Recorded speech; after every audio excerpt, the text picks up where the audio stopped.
unintended weight loss. This could be coming from cardiac dysfunction.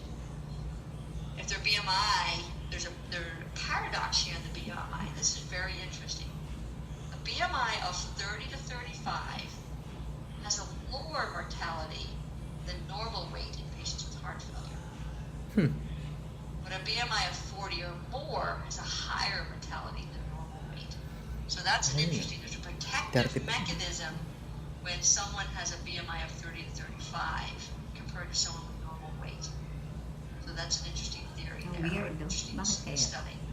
And then body fat, you can look at that, you can measure body fat to see what their body fat is, and then you can look at also waist to hip ratio, looking at some of the metabolic dysfunctions and the obesity in some of our patients. But the BMI is certainly an interesting study looking into the mortality. When I'm looking at a patient from a circulation perspective, if I see jugular vein distension, that will indicate usually congestion in the system. Really? I listen to heart sounds, Ano klase? and that's Nakikita mo usually talaga? associated with reduced EF. Murmurs can suggest valvular disease. When their heart's enlarged, the maximal impulse of the heart may be moved. So where you normally would feel a heart apex pulse, it can be displaced because of the size of the heart now. Orthostasis can be from depletion of volume or vasodilation from medications. You may see temperature changes. Cool lower extremities may reflect this inadequate cardiac output and diversion of blood to the legs or to the distal part of the body because they're trying to direct it to the lungs. And edema certainly is very common in patients with heart failure because it's a result of this backlog of fluid building up into the pulmonary system and then building up into the stomach and then all the way down into the legs.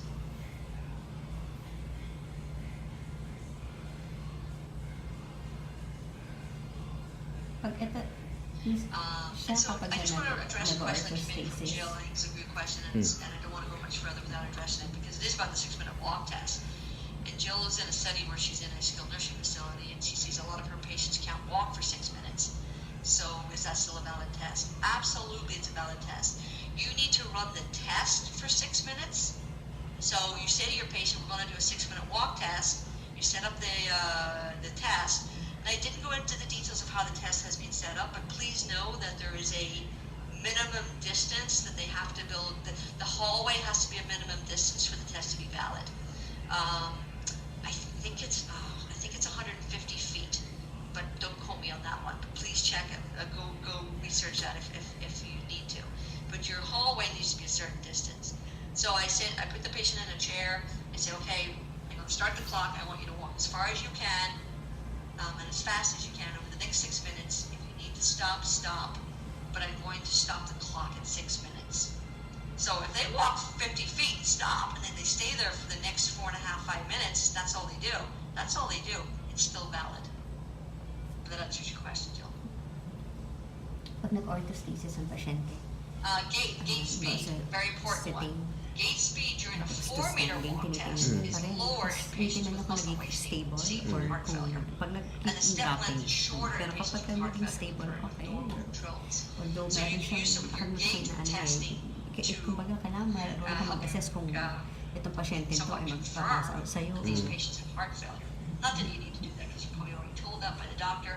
However, maybe you're in home care and maybe you see a patient who's suffering at home for reasons that you're not even maybe there for. Maybe you're there for a different reason, and you measure their gait speed and their step length, and you see that it's lower than normal. You can, again, if you see other signs of heart failure, that this may be some reason to refer a patient back to the doctor because you're worried that this patient may be showing some signs of heart failure. Remember, stage A and B, patients some of those patients aren't even seen by doctors yet because they don't even know they have heart failure.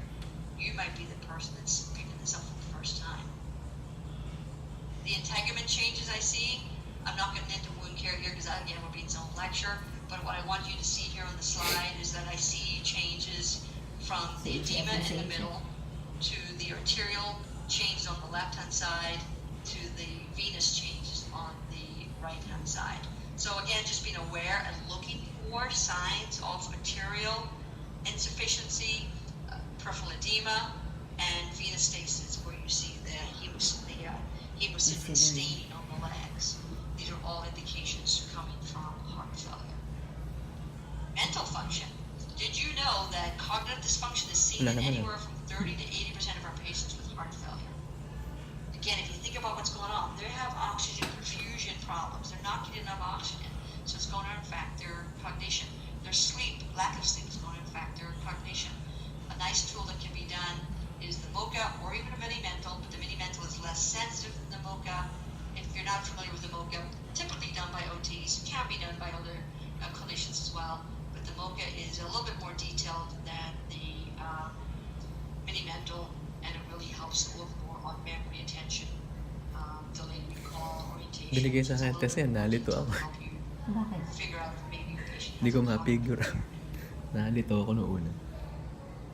muscle strength we already talked about. The strength is usually normal, but Ganun ba? duration of power is decreased. Pain. Where does pain come from in patients with heart failure? I might see it from angina. I might see it from gout, I might see it from edema, and I might see it from wounds. So again, I'm going to help treat the pain depending on the source of the pain. Gout itself is more prevalent in patients with heart failure because it's a side effect of some of the medications. So patients who are receiving allopurinol and Lasix require higher doses. Kainom muna akong tubig. So higher doses of their gout medication. Higher doses of their heart failure medication when they have gout. So for example, if a patient comes in with an acute flare-up of their heart failure, and the doctor gives the patient more Lasix, they also may see a flare-up in their gout. So the gout can flare up even more when the patient on this combination of medications, because it's to do with the serum values of these medications that can directly affect the patient's gout. So so I've heard patients say that to me, and that's why I started to research this. Patient says, my gout always seems to flare up when I come into the hospital, and it's because they're getting these higher levels of medication that actually is causing this to happen. Ayun yung sabi niya, yung mga Now, nag-orthostasis in na the walang lungs, the ventilation and the walang respiratory system, I'm trying to figure symptom. out here. Parang tayo, no? what are some of the things Mas that matakot ka daw doon. Kasi yun yung biglang gagano na lang sa'yo. Bigla na lang papasok. Or the patient's tachypnic. Maybe if I listen to the lungs, I hear crackles or All decreased indicate breath pulmonary. sounds. All of these can indicate pulmonary congestion. I can measure muscle strength and muscle endurance by using the inspiratory measuring the inspiratory pressures or the expiratory pressures. Best way to do that is using a thermometer. If you can't do that yourself because you may not have one, your respiratory therapist can do that for you. This is probably more seen again in rehabs or acute care. Meron ka Not yan? something that you might be able to get your hands on in a home Wala care ko yan. setting. However, if you see it on the acute care side, you can certainly set up the prescription for treatment so that the home care therapist can follow this out. And you can also do this in outpatients. These are the normal values for the maximum inspiratory pressures for male and female, so that you know what normal is, so that if you measure it, then you'll know if the patient is Sa manometer yan. Yun and yung what we kanina know ko, is that manometer. there are, so I'll just go back 1 second, yeah. So the other thing is the quality of life measures. There are several ways to measure the quality of life of these patients. These are often done in the heart failure clinics. The doctors may ask the patient to complete the chronic heart failure questionnaire or the Minnesota Living with Heart Failure questionnaire, and there are several others out there that do measure the quality of life. To help you understand the difference between volume overload and poor perfusion, I've just put the slide into some of the signs and symptoms that you might see. If the patient has an acute volume overload, you're going to see the lower extremity edema, jugular vein distension from the fluid, the crackles are going to be in the lungs because the fluid's backing up. You'll hear the S3 heart sound because the heart's having a hard time managing the volume of fluid going through the ventricles, and the patient might have a hard time lying flat because the volume of blood is rushing back to the lungs and making it more challenging for the patient to lie flat. Whereas signs of perfusion would be cold extremities, low blood pressure, orthostasis, and a narrow pulse pressure. So there's a difference between some of the signs and symptoms depending if it's volume overload or perfusion. Now, important to talk about the contraindications to exercise in patients with heart failure. This comes from Pipoli, 2011. It's quite in alignment with the ACSM, but there are some absolute contraindications and then there's some relevant. And bottom line is you've gotta, obviously for the absolutes, you've gotta pay attention to those. However, let me give you an example. It says here for the absolute decompensated heart failure. Well, maybe my patient got admitted to the ICU overnight and they're in decompensated heart failure. Well, as long as they're starting to treat them that day, then I may still see them day 1 or day 2 after they got admitted. So technically they're probably not decompensated anymore. They're now being medically managed and I can start to see them again. Or I might work on a heart failure floor where these patients might have increased risk of arrhythmias. Well, maybe we know that they have an increased risk of arrhythmia. Maybe they're in end-stage heart failure. I still may need to work with that patient knowing that they've got an ICD and it might fire when I'm working with them. So it doesn't mean I'm not going to see some of these patients. So the absolute, I think, is probably 95% accurate, but there are some times when you still might see a patient. And then the relative certainly are related to some, for example, again, I take some of these with a little bit of a pinch of salt. So supine heart rate greater than 100. Well, maybe that's intentional depending on how sick the patient is. So again, knowing what's going on, what's the setting. If I walk into a home care setting and my patient's heart rate is 100, and last week when I was here it was 60 or 70, I would be alerted and alarmed to that, and I'd want to know what's going on. Maybe they didn't take their medications. Maybe there's an arrhythmia going on. So depending on the setting, depending on my skill set, depending on the tools that I have with me to measure some of these things, relative could become absolute and absolute could become relative.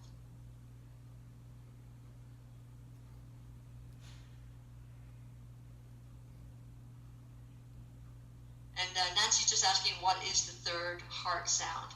So S3 heart sound. So S3, so S1, S2 is your lub dub. It's the normal opening and closing of the valves. When you have an S3, one of the easiest ways to describe it, it's a bit like when you've got a stiff ventricle, when you've got that stiffening of the ventricle and you're filling it with blood, with like a fluid. There's this slushing sound that you're hearing. It's this added sound when it's being filled. So I think the best way for anyone to learn about these days, if you don't have patients that have an S3 or you're not sure how to listen for them, if you Google S3 heart sounds, you'll get some really good videos that allow you to hear what that sounds like. So recognizing signs or symptoms of new or worsening heart failure. If I am working with the patient and my patient has a drop or a flat response in heart rate or systolic blood pressure, I'm going to be stopping what I'm doing. If you've got increased dyspnea and exertion or respiratory rate that is higher than what I'm anticipating, I will be terminating or stopping my exercise or slowing it down. Fatigue. Certainly when patients fatigue out, they can't do anymore. You need to let their body rest to really restock and refill the oxygen. If they're dropping their saturations, if there are crackles or increasing crackles in auscultation, that would be signs that maybe the heart failure is getting worse. If I don't have an S3, but now I do, then it tells me the heart failure is getting worse. Or if I get a change in heart rhythm. So monitoring my patients very closely during exercise, not after, not when they sit back down, but during exercise is critical. Sinabi rin niya like kapag may arrhythmia, you have to pop the pulse for a minute. During, and after. How to manage onset of instability. Stop the workload. Take away the work that you're making the person do. That's the first thing you want to do. Consider the best position. Do you want them to sit down or lie down?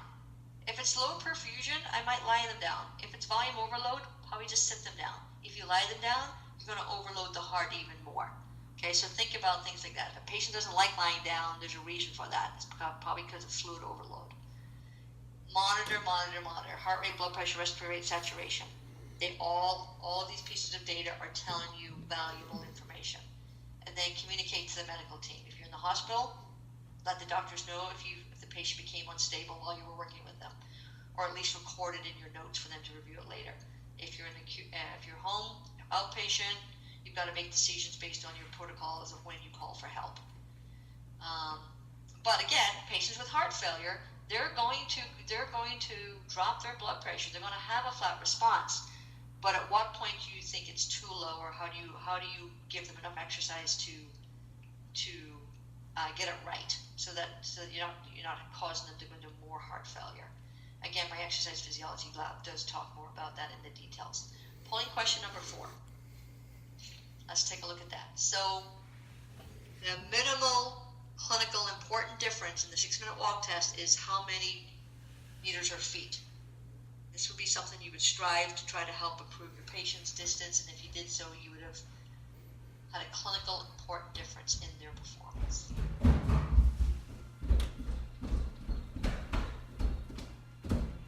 And very quickly, most of you, actually all of you, going straight for answer A, 45 meters. Well done. All right, let's talk about interventions now, okay? We have about 20 minutes left, so we're going to talk about what do we do? Now we've done the exam. Now we've looked at all the impairments. Is it a ventilation impairment? Is it an aerobic capacity impairment? Do they have gait impairment? Do they have mental function impairment? How am I going to treat them if they have an aerobic capacity impairment? And I'm going to focus on aerobic capacity, muscle performance, and ventilation related to the muscles. We're not going to talk today about how do you treat pain, mental function, integument. You would treat that like you would treat any of those symptoms, but yes, they may be caused by the heart failure, but your intervention isn't going to be related to the heart failure itself. So let's look at exercise prescription. What do we know about the research? There is strong evidence for a combination of cardiovascular exercise and resisted exercise in patients with reduced EF. Benefits are extensive. So we know that there are central and peripheral improvements when we exercise patients with reduced EF. The central changes, you get improved functional capacity, you get improved myocardial perfusion.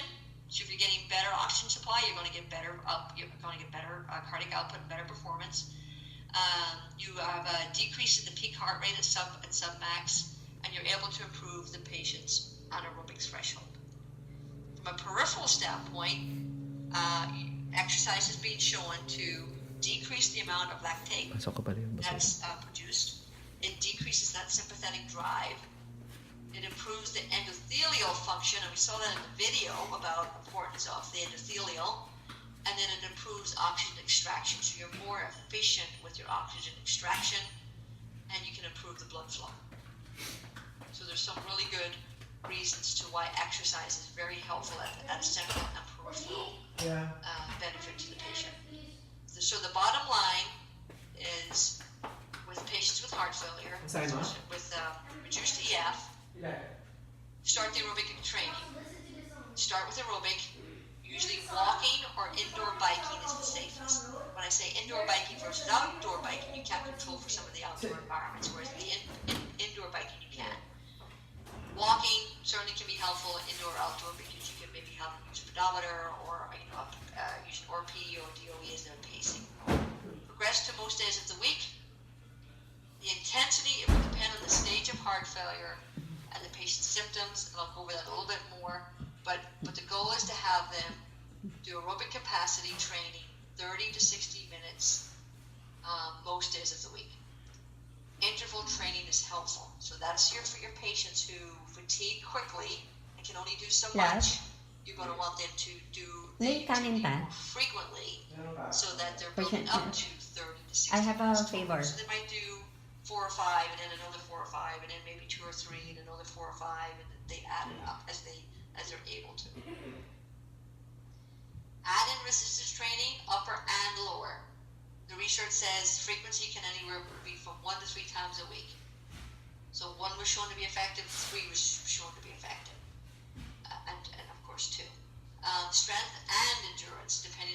tolerance. Okay, so what's the functional need? Do you want to work in strength training? Do you want to work in endurance training? We already know that the strength of one muscle is usually okay, except for the mandatory muscles. It's really the endurance that they need to work on. So I would think about building their endurance before I would build their strength, unless there's a very specific functional need to work on strength first. Then add in the inspiratory muscle trainer. You can do inspiratory muscle training to get the benefits of strengthening the ventatory muscles.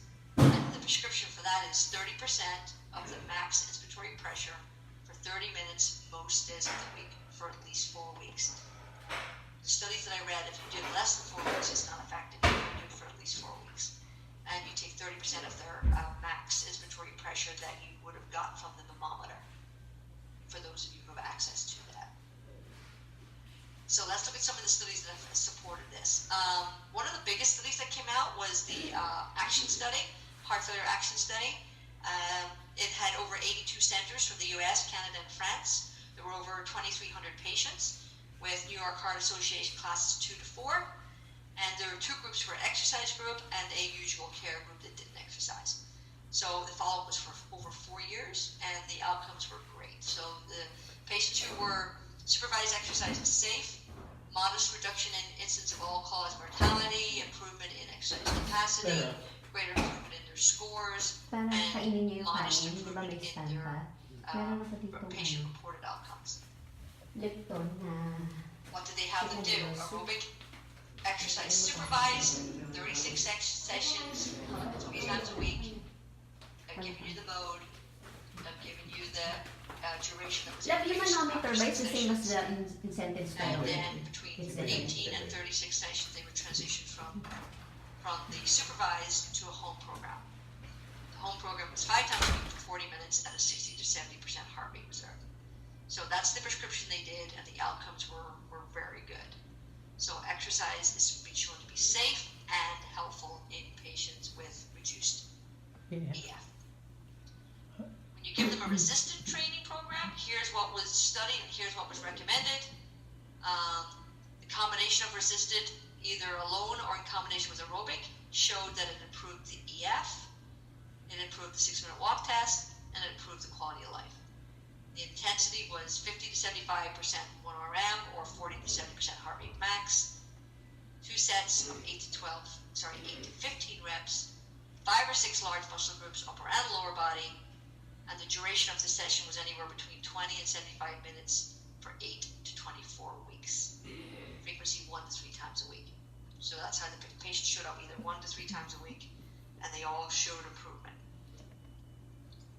And the results are there. You can see that those patients increased by 52 to 61 meters. It met the MCID. It was greater than 45. It made a significant difference in these patients clinically. Their strength and their strength and endurance increased by 21%. Awesome. The peripheral blood flow increased, and their VO, their peak VO2 increased by 10%. And that's quite significant because that could have made a difference between someone getting a transplant or not. And in some cases, you don't need to transplant if you improve that much. In hospitalized patients, they looked at, was there any negative effects of exercising patients at a hospital level? We looked at the study that the study looked at 33 randomized controlled trials, and looking over 4,700 patients. These patients were mixed between preserved EF and reduced EF. And the results were no change in mortality, so it's safe. They reduced the hospital readmissions, awesome, and they improved the quality of life of these patients. And 90% probability of more cost-effective care.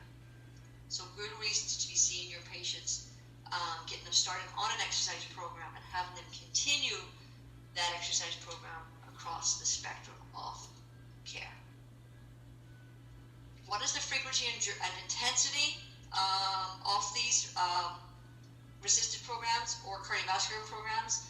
There is the Australian Cardiovascular Society did put out a position statement on exercising, and they said that most prescriptions consisted of a combination of low to moderate resisted exercise at least twice a week and low to moderate intense cardiovascular endurance training most days of the week. So that is their position statement now, based on the research. The U.S. has still not put out their position statement. That I'm aware of. I need to probably recheck again. But the last I looked, they had not put it out yet. We're still waiting, and even so, they're looking at all of the research, and they're basically wanting to put out a generalized statement for all of you to use.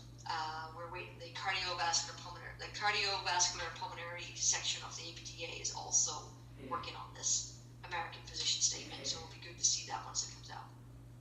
So polling question number 5. This is our last question. Which statement is true about the benefits of exercise in patients with heart failure?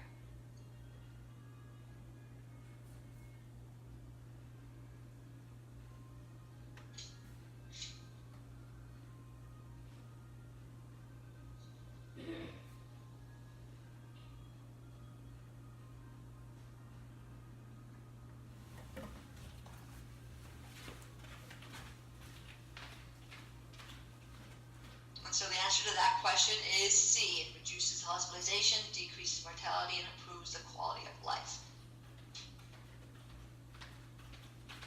I do want to mention a little bit about the inspiratory muscle trainer for those that may be able to use them or have access to them. The research has shown that it may improve the peak VO2 by up to 1.83 milliliters per kilogram per minute. That's important and significant. It can improve the 6-minute walk test 34 to 83 meters. So in some cases, it meets the clinical significant difference. Improves the functional performance of the patients, improves their quality of life. It can reverse some of the remodeling that's going on. It has been shown to improve the left ventricular EF and the end systolic dysfunction. Has reduced the pro-BNP, which is that cytokine that gets released, so there's less of that produced, and you've got less of an exaggerated respiratory muscle reflex, the reflex that I mentioned to you, where it starts to shove blood away from the peripheral muscles to bring it into the lungs. So if you use the inspiratory muscle trainer, it has all of these benefits to the patient.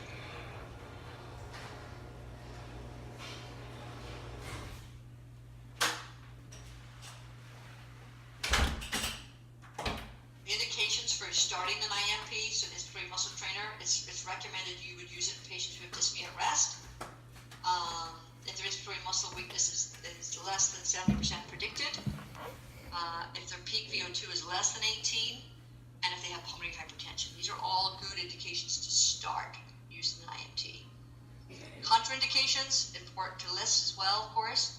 If you've got a very marked elevated left ventricular and diastolic volume or pressure, worsening signs of heart failure after you've started using it. Okay, so you might want to modify the program or stop it.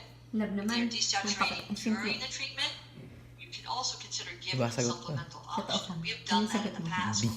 Actually given the patient Increases oxygen mortality. so that they can do the training. Exercise. If you start to see paradoxical breathing Akala patterns, ko yung modify the program.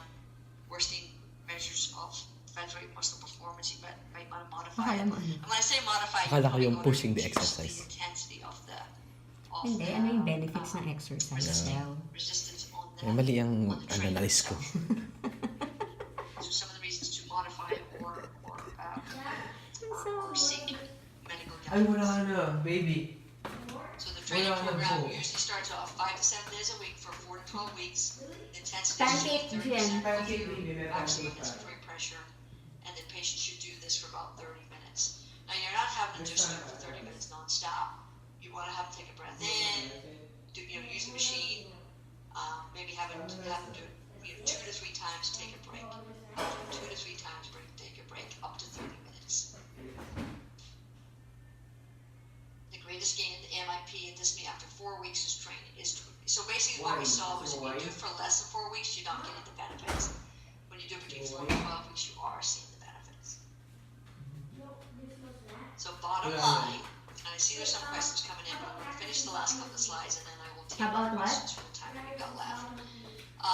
Practice Bottom is- line, Meron burger, exercise anak. for Burger. reduced EF. It's the same slide I showed Sliders. earlier. Start with aerobic training, Ilan? add the Isa muna lang. and then add the respiratory muscle trainer, maybe access to it.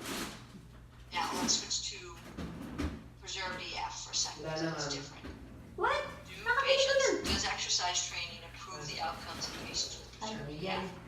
Well, the good news is actually it does. And so these patients were put on a 12-week program. First week, cycling.